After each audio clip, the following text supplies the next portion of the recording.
Zombie Apocalypse.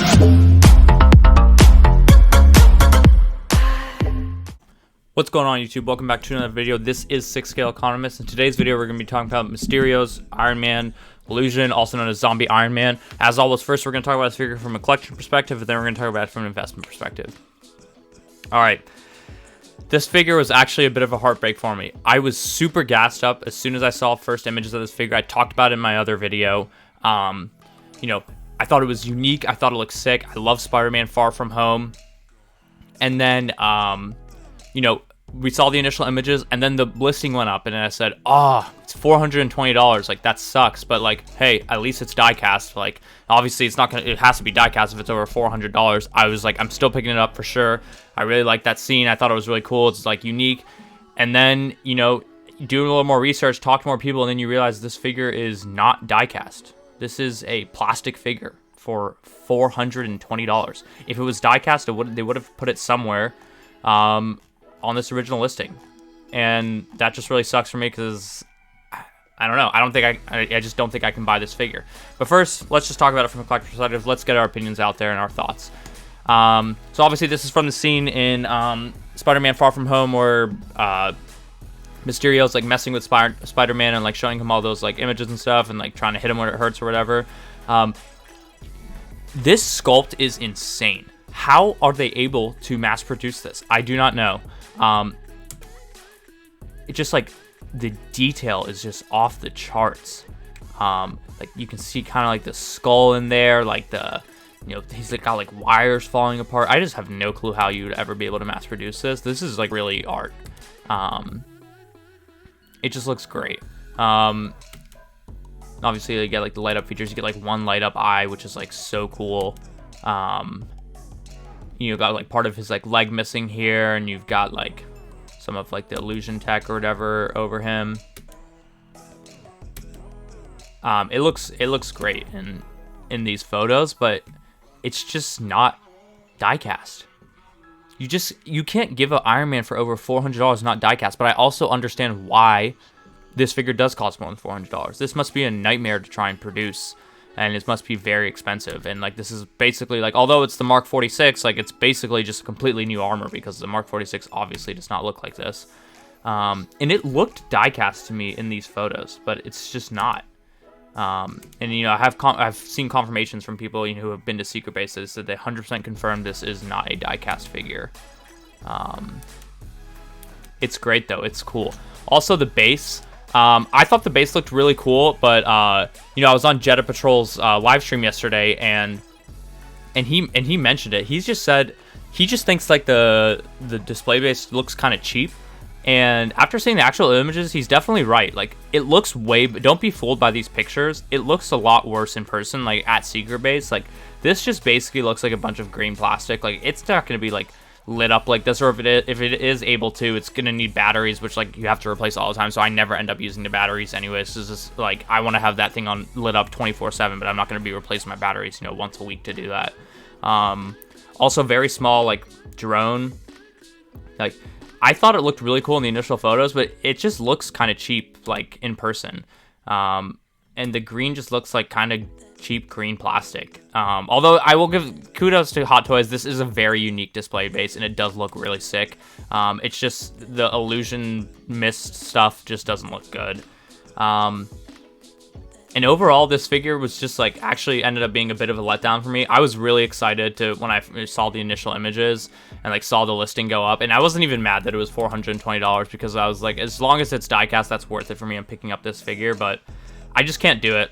And then just like swapping over into it from an investment perspective, like I just don't feel that good about this figure. I can't remember the last time a plastic Iron Man,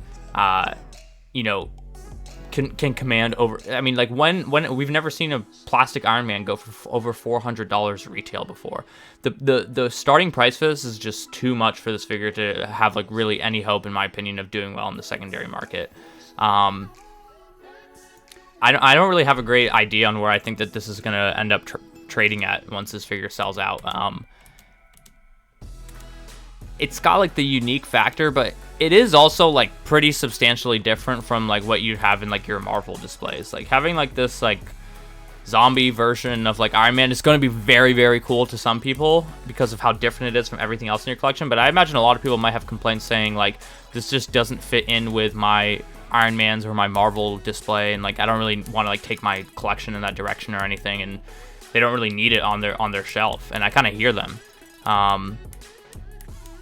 But for me, I'm not a big fan of it. I'm probably going to end up not picking up this figure as much as I wanted to when I first saw it come out.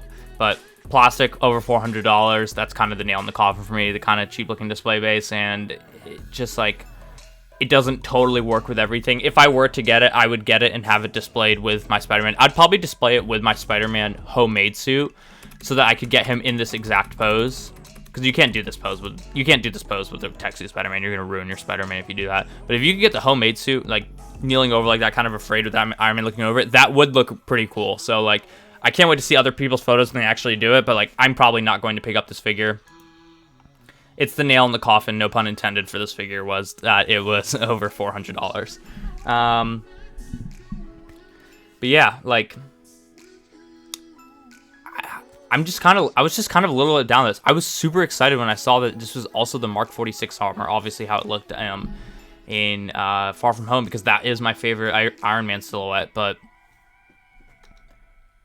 it's just not doing it. I just don't know why they didn't do diecast. I guess it would have been like impossible to do diecast like with these broken materials and stuff, but like, I don't know, at least like a mix. Like maybe give us plastic on the head and then diecast on like the body and frame.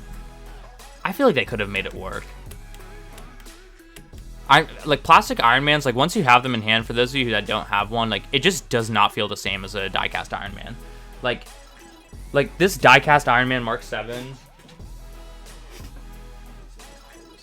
like it just feels different. Like it just feels good, and it feels the way an Iron Man should. And like maybe it's just like we've come to like expect that, but like this is what they're supposed to feel like. Like it's an Iron Man for a reason. That's why they make it diecast. And like I just don't know if I can go back to having plastic Iron Mans after like having like my entire collection of Iron Mans be diecast in my like display shelf. Like this is like the standard now that Hot Toys I think puts themselves, and it feels like a move backwards to give us a plastic one. Like even like the hologram Iron Man that we got is like a diecast frame. Why couldn't they do something like that? And like I'll talk about that one in a separate video, but the holographic Iron Man is what, like the thing was like $350. It's less than 400. Why is that one less than 400 but this one is so expensive? Is it just because it was too expensive to like mass produce this figure? Maybe, but then like I don't know. They should have found a way to do it. I would be way more considering picking up this figure if it was $460 or $470 and it was diecast. Way closer to picking it up than if it's $429 non-diecast. That was an easy one for me to just say, oh, I can't pick that up. But those are only my thoughts. Let me know in the comment section down below. Are you guys picking up this figure? Was the non-diecast not as big a deal for you? What do you guys think about the display base? Do you think the display base is just going to look cheap because it looks really good in these images, but that's because there's like lights underneath that really give it a more real effect? Let me know all in the comment section down below. Thank you for tuning in. This is 6 Scale Economist, and we'll see you in the next video.